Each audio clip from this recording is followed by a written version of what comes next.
Hello guys, how you all doing? Welcome to another day with Chef Blinks. Today I'm going to be making spiced chicken wings.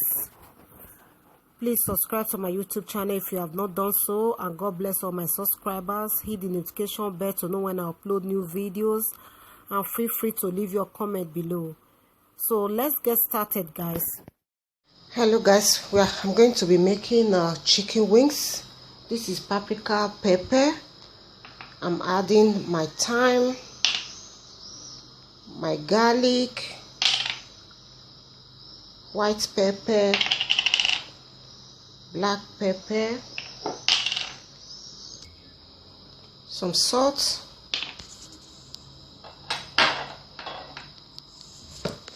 and Maggi. I'm going to mix this all together, then set aside. And this is my well-dried chicken wings. So I'm going to add some oil.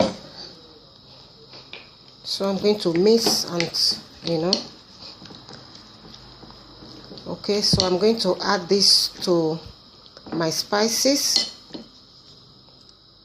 I'm going to mix this very well so that all of them will combine. Now that this is well mixed, I'm going to place on my oven tray. I'm going to place on my oven tray. I'll leave for about 40 to 45 minutes. Chicken wings. Guys, that's my chicken wings. It's ready. In fact, only one person can just finish this with the taste because it's so superb. Thank you guys. See you in my next video. Bye.